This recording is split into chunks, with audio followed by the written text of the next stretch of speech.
Lindsay here, the Frugal Crafter. Today we're going to take a look at the August SmartArt box, and SmartArt is a subscription box company that sends a surprise package of art supplies to your door every month. And if you want to find out more about the service, you can visit smartartbox.com. They are a sponsor of today's video.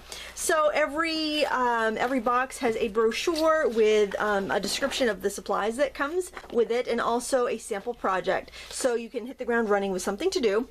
And this month our supplies are pastels, and I'm kind of excited because I've never used the Sennelier brand of pastels before. I love their watercolors. So what they have in here is the test pack, and I know Sennelier makes these for all of their media. I've never had one of their test packs before, so I'm kind of curious. It comes in a nice tin, and then we've got these extremely soft pastels. I mean, I'm just touching the edge and you can see this is just so much color there. Of course, it is a limited palette.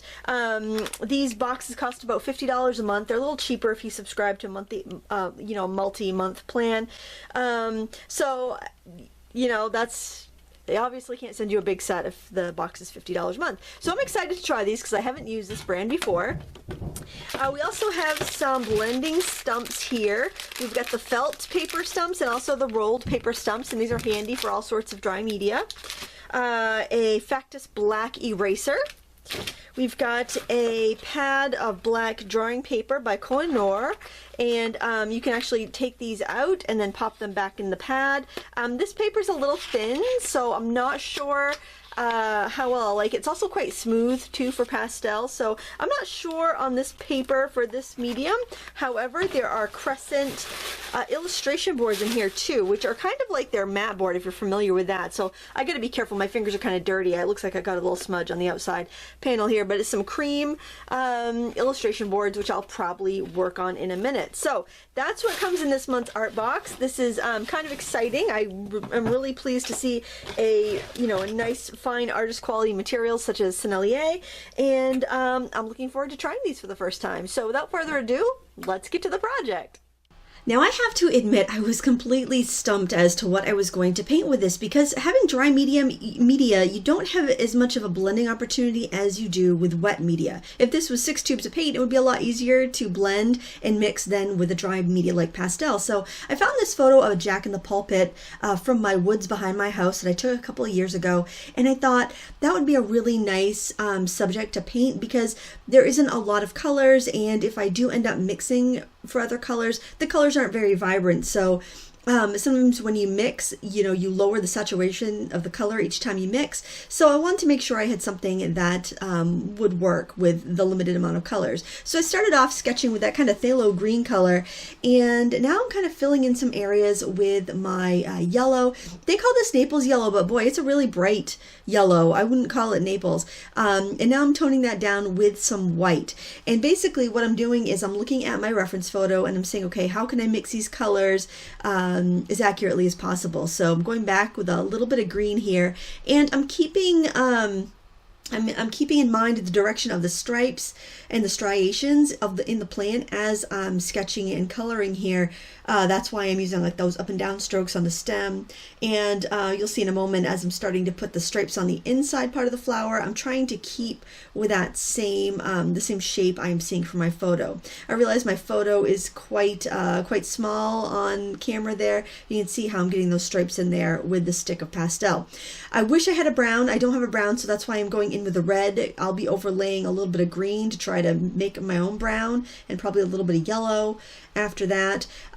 So it definitely is a challenge. I like using my fingers to blend more so than the blending stumps. I feel like sometimes when I'm using a blending stump, it removes more product from my paper, and I'm trying to build kind of like a thick base so that I can blend into it, since I am working with a really limited palette. If I was working with a full set of colors, then I could just kind of lay the colors next to each other and let them optically mix if I wanted them to mix, or just kind of leave them be, maybe blend a little bit, but leave the colors more pure. So I am doing a technique that would be different if I had a fuller set of colors. I realized that the hood of this plant needs to be a little bit greener and a little bit darker, so I'm going in with that green, and I'm also trying to define the stripes again in the kind of the picture part of the plant. And it's coming along quite nicely. I find that, you know, as long as I don't go too crazy in with any one color and I slowly build up my layers, that it works out pretty well. One of the things to keep in mind when you're using pastel, because it's kind of a thick, chunky medium, is that it can be difficult to retain your lines. If you had a charcoal pencil or a pastel pencil, you might want to mix, allow you to kind of bring in some of those crisper lines. The white is really soft, really strong. You can see how well it holds up on top of that bed of brown that I had mixed. And again, it's a lot of kind of playing this game of, oops, blended it too much, now it's a mess. Oh, gotta blend it some more because it's too, you know, too crisp looking. So basically it's just kind of like a game of kind of adjusting your colors and layering. Now I'm just tapping my board off into the trash to get off the extra dust, and I'm gonna blend a little bit here and see what I think. Now at this point, I probably could have just left this as it is, but then I decided that I wanted to have some sort of background in here, so I am going to be working a background in on this picture shortly. So if you're following along, I would highly recommend watching the tutorial all the way through and then coming back and deciding if you want to do this with a background or not, because I think if you do this with a background, putting the background in right after you get the sketch is probably a smarter idea. So I'm using the black here to really get those dark shadows in. You got to be careful with black because it's such a strong color, it can really overtake. And I think when I did put the black in that picture, I kind of thought, oh no, I need a background now, because that I just took away all the subtlety. So that's what I'm doing here. I'm just kind of scribbling in some of that background color. So that's another tip for you. If you're just going to do like a focal image without a background, I would urge you not to add black. But since I did add the black, I am going to work on the background to integrate it.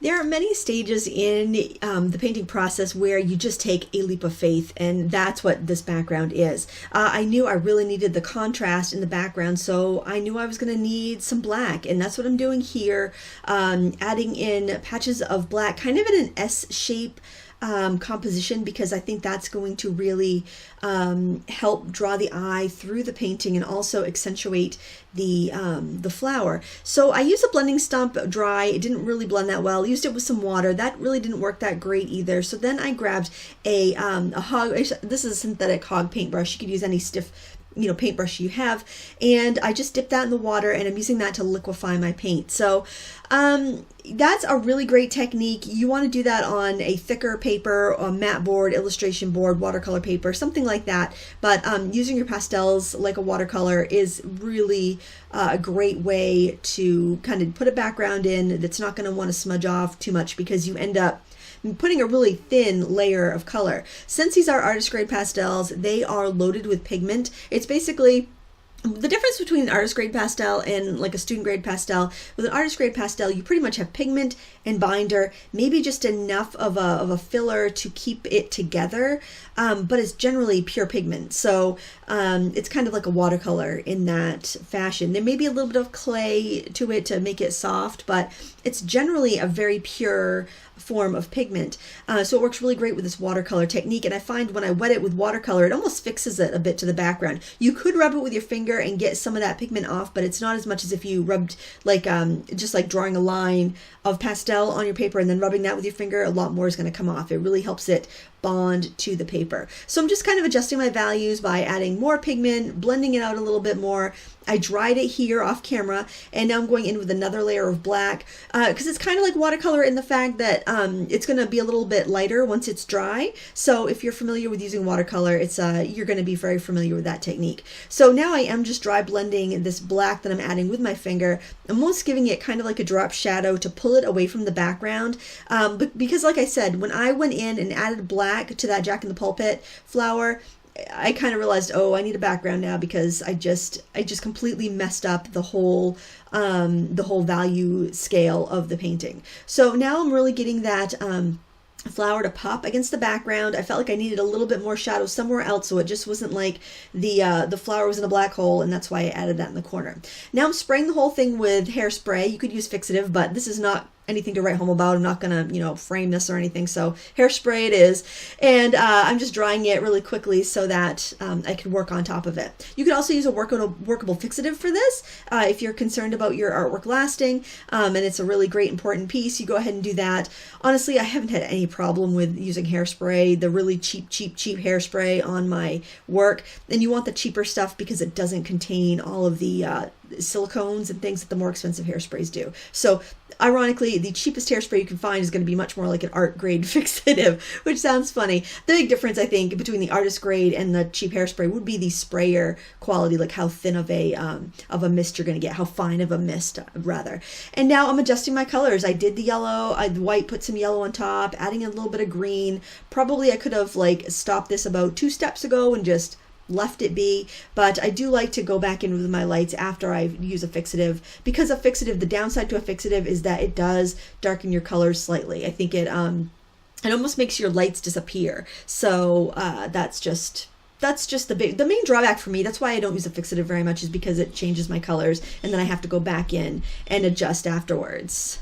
I had a really fun time playing with this kit and painting with these pastels, but I've got to tell you, there were so many times during this process, because this took me about 40 minutes to paint in real time. There were several times in the process I was thinking, oh, I should have stopped 10 minutes ago, or I should have stopped two steps ago, because I think I really made a lot more work for myself by layering and layering and layering and layering.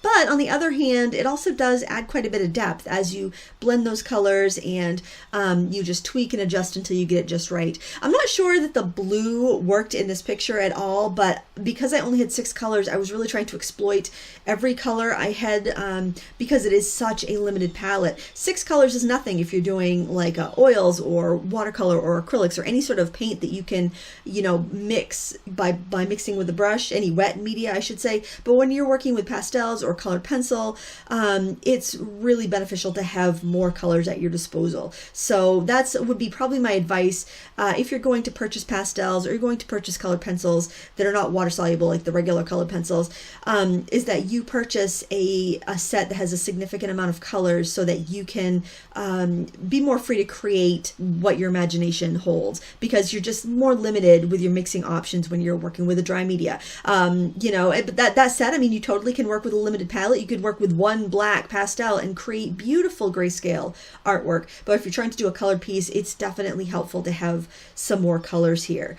So that's why I was really just trying to get every color in there, because that's all I had to work with, and I didn't want to cheat by grabbing another, pastel that I already had. I cheated a little bit by grabbing a paintbrush, but I figured anybody that has this kit probably also has a random paintbrush that they could use, or they have a past kit with a paintbrush in it. So here at this point, it's a little too light. I decided to spray it again so that I could work on top of it and not really mess up anything underneath. That's the benefit of fixative. And also the fixative did darken my whites out a little bit, so I didn't feel like it was so overexposed.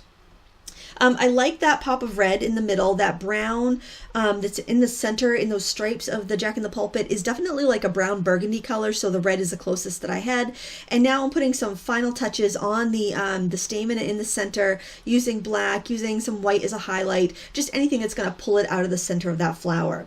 Like I said, I had a lot of fun playing with this kit. I love these SmartArt boxes because it breaks me out of my comfort zone and gives me a reason to try something different for fun once a month. If you'd like to order these boxes, I'll put a link in the video description. I'll put a link to this box if it's still available, and also how to subscribe so you can get a surprise box of supplies delivered to your house every month. Now you can order past boxes if there are any left after the subscribers get it. So if you're not sure if a particular kit will strike your fancy, you can do that, and that way you won't have a surprise and you'll know what you're getting. But I gotta say, the surprise is kind of fun every month. I want to thank you so much for watching. If you enjoyed this video, please give me a thumbs up and hit that subscribe button so you won't miss any future videos.